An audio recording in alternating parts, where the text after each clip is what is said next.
but there's more rest.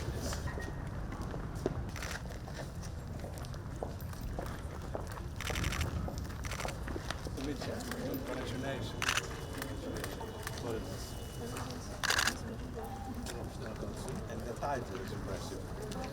Prayer for peace. Yes.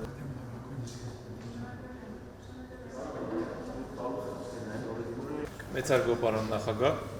ձեր հետ գերազանցություններ, մշակույթի հարգելի գործիչներ, գիտնականներ եւ արվեստասերեր, հարգելի ներկաներ։ Ինձ համար մեծ պատիվ այսօր գտնվել Աթենքում, համաշխարհային քաղաքակրթության այս բացառիկ կենտրոնում եւ մասնակցել Գրիգոր Նարեկացիի նվիրված աղոտ խաղաղության խորագրով ցուցահանդեսի բացման արարողությանը, բյուզանդական եւ քրիստոնեական թանգարանը։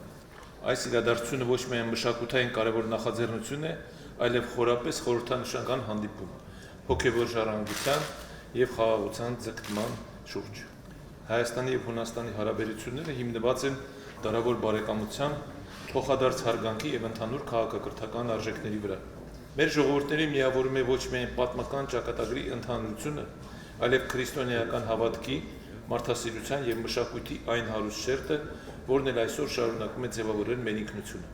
Աթենքում Գրիգոր Նարեկացիի ժառանգության ներկայացումն այս բարեկամության հերթական վկայությունն է, կամուրջ անցյալի եւ ներկայի Հայաստանի եւ Հունաստանի միջեւ։ Մշակույթը եւ արվեստն այս գործընթացում ունեն առանձնահատուկ դեր։ Դրանք կարող են անել այն, ինչ երբեմն չի հաջողվում քաղաքականությանը, ստեղծել երկխոսություն եւ վերականգնել վստահություն։ Այս ցուցահանդեսը հրավիրում է մեզ խորհելու ոչ միայն անցյալի մասին, այլ ներկայում մեր ունեցած պարտավորությունների եւ ապագա անելիքների շուրջ։ Սիրելի բարեկամներ, թույլ տվեք շնորհակալություն հայտնել այս ցուցահանդեսի կազմակերպիչներին, թանգարանի ղեկավարությանը եւ բոլոր նրանց, ովքեր իրենց նվիրումն ու ջանքերն են ներդրել այս կարևոր նախաձեռնության իրականացման համար։ Իհարկե առանձնահատուկ շնորհակալության նկարների հեղինակին Տաթևին։ Իրականում ձեր աշխատանքը եւս մեկ անգամ ապացուցում է, որ մշակույթը կենթանի կամուրջ է ժողովուրդների միջև։ Թող Գրիգոր Նարեկացիի աղոթքը խաղաղության համար հնչի ոչ միայն այս սրահում, այլև մեր բոլորի սրտերում։ Թող այն դառնա հիշեցում, որ խաղաղությունը սկսվում է յուրաքանչյուրիցս, մեր մտածողությունից, մեր խոսքից եւ մեր գործերից։